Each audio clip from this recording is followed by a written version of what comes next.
Olá a todos, com muita alegria nós voltamos para mais uma semana, para um novo começo, porque nos encontramos em Sefer Shmot. Nessa nossa semana, nesse nosso Shabbat, que seja sempre para o bem, com alegrias, junto com a nossa família, a gente vai entrar num novo livro, numa nova época, num novo momento que vai ser muito importante para a formação do nosso povo. Por quê? Porque nós terminamos o livro de Bereshit na semana passada, falando da descida de Yaakov e da sua família para o Egito, e a partir dali começa todo o tempo que nós ficaríamos no Egito para depois sairmos de lá através de Deus, com as 10 pragas, com a abertura do mar. Mas Deus, para isso tudo, precisava de uma pessoa. Precisava de, como nós chamamos, de um shaliach, de um emissário. E antes da gente começar a falar um pouquinho mais sobre esse emissário, que é óbvio que vocês já conhecem ele, gostaria de dedicar as palavras que nós falaremos aqui para Leilui Nishmat Savti Morati, minha querida avó, Laja Bat Brajdela, Zichrona Livracha, que no dia 22 de Tevet é o aniversário do seu falecimento, e de Miriam Bat Shaya, Zichrona Livracha, que nós estamos dentro do período dos 7 dias do seu falecimento, Shetir Nishmatan Tzrura Bitzor Achaim, que as suas almas possam estar ligadas à fonte da vida, a Deus. Então, nós sabemos que o início do livro de Shemot já começa contando para a gente de uma mudança drástica que nós passamos. Aquele faraó que adorava Yosef, aquele faraó que pede para Yaakov, inclusive brachot, bênçãos, Vayakum melech hadash al Mitzrayim, asher lo yada et Yosef. Cadê ele? Se levantou um novo rei. A gente não vai entrar agora nas duas opiniões que tem, de Rav e de Shmuel, se ele era um novo rei de verdade, ou seja, que o antigo faleceu e ele assumiu no seu lugar, ou se foram apenas os seus decretos que foram renovados. E nós sabemos que os astrólogos do Paró falaram que um novo redentor nasceria das águas. E por isso que o Paró decreta que todos os filhos do sexo masculinos, Ayeora Tashlichu, ou seja, que eles deveriam ser jogados no Rio Nilo, e todas as mulheres poderiam viver. E a gente sabe o que aconteceu. Am Israel começou a sofrer. Vocês podem imaginar como esses decretos foram difíceis para as pessoas. Como uma mãe podia imaginar que depois de passar por uma gravidez, 9 meses, passar pelas dores do parto, ela simplesmente tinha que entregar o seu filho para a morte. Quantas Akedot Yitzhak, as mães de Am Israel, tiveram que passar. E de repente está escrito que Deus ele escuta o clamor desse povo. Am Israel não aguenta mais. A Israel não consegue, mas a gente não vai entrar agora em todos os detalhes de como foi esse período que eles estiveram no Egito, o que aconteceu, o que eles guardaram, o que eles não guardaram, o que eles fizeram de certo, o que eles não fizeram de errado. A gente vai pular já para o 3º capítulo de Sefer Shmot, na nossa Parashá, quando acontece algo magnífico. Moshe Rabbeinu, que ainda não era Moshe Rabbeinu, ele era apenas Moshe, que quem deu esse nome para ele foi a filha do Paró, Batiá, também chamada da filha de Yudkei, de Deus. Algo muito interessante para a gente parar para pensar, mas a gente não vai entrar agora nisso. Mas a gente vê que Moshe Rabbeinu, todos nós sabemos, ele vê que um egípcio está golpeando um judeu, ele vai, ele mata o egípcio, depois ele acaba tendo que fugir, e ele chega, como nós sabemos, em Midian. Midian, ele vai para a casa de Itró. Ele ajuda lá as filhas de Itró coloca ele na sua casa. É interessante que a gente acha que Itró na hora recebeu ele muito bem. Está escrito nos Mefarshim que na verdade Itró colocou ele numa prisão. Falou, se você é procurado pelo Egito, na minha casa o que você quer ser, o rei? Vai para a prisão. E só depois de um tempo as coisas mudaram. E de repente, pessoal, quando a gente já está escutando um pouco mais falar sobre esse homem, vem o momento da revelação de Deus. Vem um momento que Deus chega até Moshe e fala, eu estou te elegendo para ser meu emissário. Uma declaração de amor que Deus ele faz para Moshe, uma declaração de fé que Deus ele faz para Moshe através de um anjo. Olhem só os versículos como eles são interessantes, pessoal. A gente está no 3º capítulo, como nós falamos. Moshe, para poder, entre aspas, pagar sua dívida e para fazer o que ele sabia fazer, fala o Pasuk, o Moshe ayaroe etzon Yitro. Moshe estava com o rebanho, porque ele era pastor, de quem? De Yitro. Hotno, o seu sogro, ele já tinha casado com Tzipora. Cohen Midian, ele era um sacerdote de Midian, está escrito que não tinha nenhuma idolatria que Yitro não conhecia. Depois, Baruch Hashem, a gente sabe que ele vai acabar mudando toda a sua ideia, inclusive a Parashá, a porção semanal que trata dos 10 mandamentos, recebe o nome de Yitro. Vayinahag etatzon achar hamidbar, ele levou o rebanho para o deserto. Vayavo el har haelokim choreva, e ele veio para o har haelokim, ele veio para a montanha de Deus em Chorev.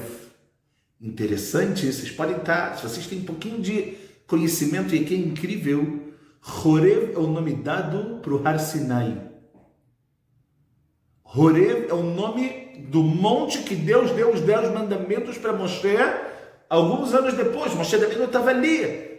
Moshe também não sabia disso, mas a Torá faz questão de me descrever que o local que Deus vai se revelar a Moshe aqui é o local que alguns anos depois ele vai se revelar também para o povo todo. Incrível, não? E está escrito, Vayera malach Hashem elav. Veio um anjo e se revelou a ele. Belibat esh mitoch hasne, dentro de um fogo que ardia, ok? Um arbusto, sne, esse arbusto, Vayera, e Moshe Rabbeinu viu, veine asne boer baesh, veasne nem nuchal. Esse arbusto estava queimando de fogo e o fogo não consumia. O fogo não consumia o arbusto. A gente sabe que se um fogo, ele vai queimar uma árvore lo além, como a gente infelizmente vê às vezes, pessoas que queimam florestas ou de incêndios até que acontecem, a árvore vira nada. Aqui o arbusto lohal, não queima. É como se tivesse normal. Vayomer Moshe Esra na ve'ere et hamareh gadol hazeh. Falou, uau, talvez eu tenha que olhar um pouco para o lado. Madua lo ivar ser? Por que esse arbusto não está queimando? Vayera Hashem kisar lirot. Deus viu que Moshe, ele virou um pouquinho para o lado. Vai kra elav Elokim. Deus chama Moshe mitochasne, de dentro do arbusto. Vayomer Moshe, Moshe, Vayomer Ineni. Ele chama Moshe, Moshe, e Moshe fala Ineni. Tem algo aqui fantástico para a gente já começar a falar. A primeira coisa é que Deus se revela para Moshe, e se ele precisa se revelar para Moshe, tem que ser de uma maneira milagrosa para Moshe poder conhecer quem é que está falando com ele. Então, primeiro ele se revela da forma milagrosa do arbusto que não queima, mesmo que o fogo está dentro dele. Por último, ele se revela chamando pelo nome de Moshe. Ora, quem poderia saber o nome de Moshe se não fosse Deus? Quem poderia ter conta? Era uma revelação espiritual. E Moshe responde para Deus a frase que Avraham Avinu responde para Deus também. que Yitzhak Avinu, que Yaakov Avinu respondem para Deus, e nem eu estou aqui, eis-me aqui, eu estou aqui, Deus. E a gente vê depois, Vayomer, Anochi Elokei Avicha, e aí ele se revela e fala, eu sou o Deus dos seus pais, Elokei Avraham, Elokei Yitzhak, Elokei Yaakov. O Deus de Avraham, o Deus de Yitzhak e o Deus de Yaakov. Então a gente vê algo bem interessante, só com a leitura simples do versículo, que Moshe Rabbeinu, ele é chamado por Deus e Deus resolve se revelar para Moshe, por quê? Porque está escrito que Moshe sar lirot, ele saiu para ver. Ora, pessoal, aqui surgiu já uma pergunta muito interessante dos comentaristas. Qual é a grande virtude que tem o Moshe de sair para ver algo que está queimando? Todo mundo ficaria impressionado. Então os mefarishim falam que quando está escrito Sar Lirot, que ele saiu para ver, Hashem não está falando para Moshe, Moshe, eu tô te escolhendo pelo que está acontecendo agora. Eu estou te escolhendo, Moshe, porque quando você sai do seu palácio, quando você estava dentro do berço egípcio e você sai para ver os seus irmãos, você precisa tomar uma decisão na sua vida. Quem são os seus irmãos? Os seus irmãos são os Mitzrim? São os egípcios? Que estão fazendo o Am Israel sofrer, que estão fazendo eles trabalharem duro? Ou os seus irmãos? É Am Israel que está sendo golpeado. Quando Moshe sai do palácio e ele vê aquele egípcio batendo no Mitzri, batendo no Yehudi, e ele não fica parado, ele vai, ele mata ele, Deus fala, aqui eu vou te escolher, porque você tem o primeiro grande ponto para um emissário de Deus no mundo ter, que se chama Erpatiut. Você se importa com o seu próximo. Você se importa com o sofrimento alheio. Você não consegue ver injustiça, e é isso que eu preciso numa pessoa que vai tirar a Israel de dentro de Mitzrayim, de dentro do Egito, para fazer com que ele se transforme num povo, para receber a Torá e para depois, no fim das contas, entrar na tão prometida Eretz Israel, a terra de Israel. Então, a gente não tem que achar, poxa, qualquer um então, se Deus se revelasse para qualquer um, nós, se Deus se revelasse, se a gente visse um arbusto que estava ardendo e não se consumia, todo mundo ia ficar, uau, não. Os comentaristas falam, a Deus não escolheu Moshe agora. Deus já escolheu Moshe desde o momento que Moshe é obrigado a fugir do Egito. Ele tem perigo de vida, ele tem que fugir do Egito, ele não sabe o que fazer. Ele chega no final das contas, como nós falamos, em Midian. Agora, tem algo interessante. Além dessa característica de se importar com o próximo, na verdade, pessoal, essa característica não é só para os líderes. Não é uma característica para Moshe. É uma característica que nós temos que olhar e aprender. Você olha o sofrimento do seu irmão. Você sofre? E eu não estou dizendo agora seu irmão que nasce da sua mesma família. O seu irmão que está dentro do seu DNA, você sofre. Você olha pessoas que estão sofrendo, você sofre. Pessoas que sofreram Como? Como você se relaciona com isso? É mais uma notícia para você passar no seu celular ou no seu feed de notícias? Ou você vai olhar e vai falar, uau, calma. O que Deus quer de mim? Moshe Rabbeinu foi isso. Sem saber, mas ele já tinha ética dentro dele, pátio dentro dele, para poder saber para onde se direcionar, para onde eu vou, para que lado eu devo ir. E é isso que Deus fala para Moshe, o motivo pelo qual eu me revelo a você que você saiu para ver os seus irmãos, você se posicionou, você mostrou pátio, você vai ser o líder. Com toda certeza você vai ser o líder. O Rashi traz algo muito interessante sobre essa ideia que fala que o arbusto estava ardendo no fogo. Ele fala que tinha uma shalhevet de uma faísca de fogo, libo shel esh, o coração do fogo, E ele fala que molev Hashamayim, como o coração dos céus. Ou seja, aquele fogo era a representatividade de Deus. E porque está escrito que estava dentro, que o fogo estava dentro do arbusto, fala veloi lanacher, e não numa outra árvore, mishum imo anochi betzara, porque o arbusto, pessoal, ele é forte. O arbusto, ele é robusto. E mesmo assim o fogo estava dentro dele, para mostrar que por mais que a Israel era forte, Imo anochi betzara, eu, para mostrar para Moshe, eu estou com eles também nesse sofrimento. Não é só você, Moshe, que viu eles sofrerem e fez alguma coisa. Eu estou com eles também. Eles estão sofrendo, eu também estou. Eles estão mal, eu também estou. E vem aqui o Midrash e fala algo muito interessante, pessoal. O Midrash escreve em Shmot Rabbah que os nossos sábios disseram que 7 dias antes, Hashem,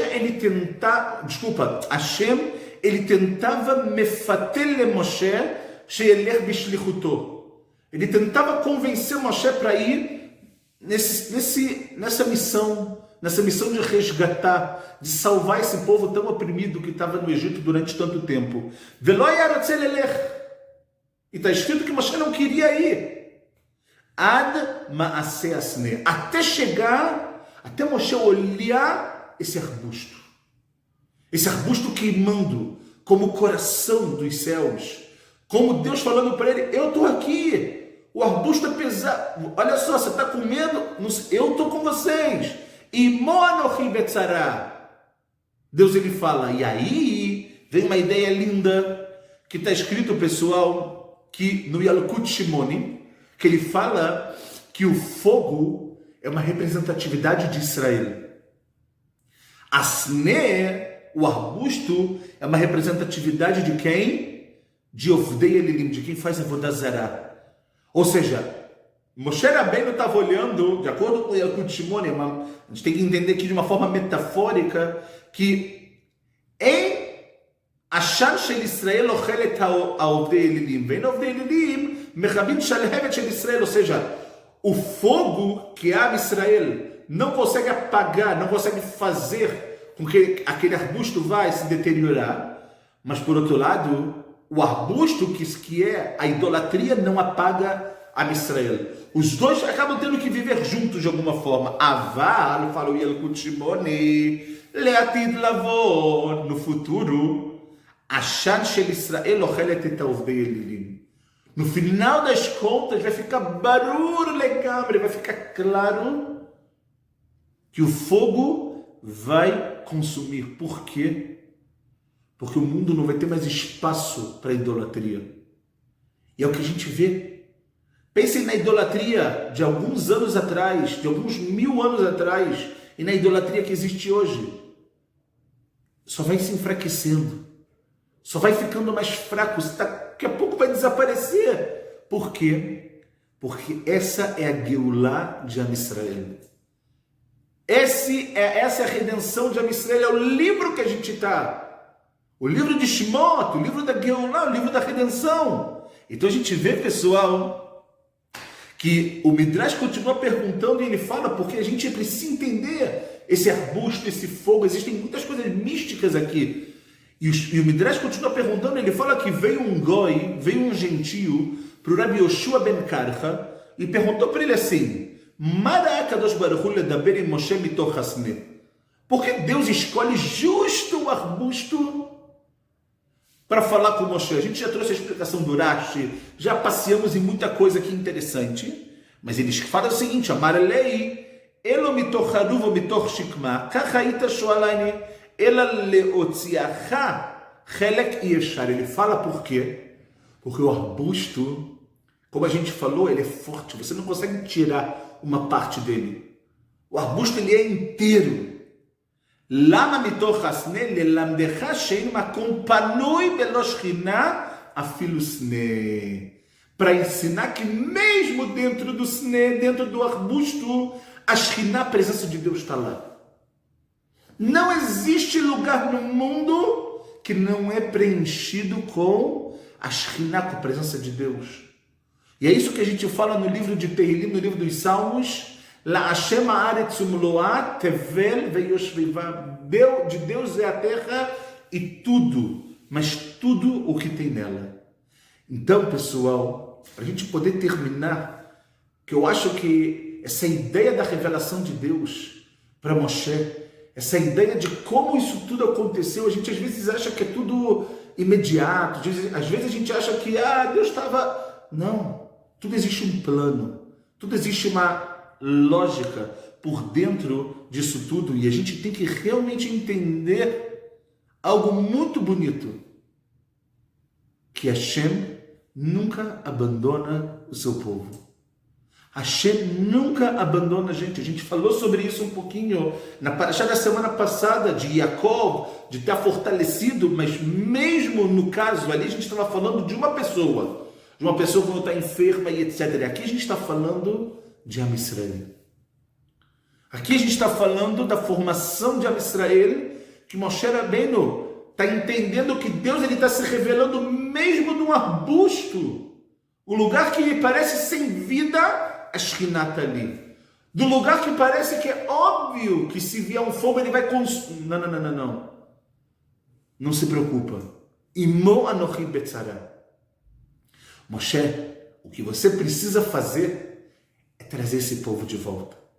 É através da sua erpátio, através da sua preocupação com o próximo, através dos seus valores, você vai ser o responsável por trazer a Geulah de volta para esse povo que tanto está precisando, que tanto está clamando para mim.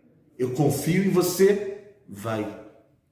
Eu não tenho dúvida que as mesmas palavras que Deus falou para Moshe, de uma maneira obviamente revelada, Ele fala para cada um de nós. Ele traz para cada um de nós, cada um no seu âmbito familiar, no seu âmbito, no seu núcleo de amigo. Cada um tem a condição. Se a gente pegar as características de Moshe, a gente tem a condição de trazer a Geulah para Am Israel. Cada um com a sua parte, cada um da sua maneira, cada um na sua visão de vida, mas todos eles se dirigindo para um só caminho. Para Geulah, para perfeição, para melhora, para ética, para moral. E é exatamente essa a intenção de Deus. Quando depois de chegarmos, de termos chegado no 49º grau de... A gente estava no fundo do poço, literalmente. Kadosh Baruch Hu fala, vem que chegou a hora. Podem ter certeza que essa hora, ela está chegando. E cabe tão somente a cada um de nós a certeza para fazer com que essa hora ela se apresse e que ela venha e que seja muito breve em nossos dias. Bimherá be'ameinu, amém ve'amém. Shabbat shalom umevorach.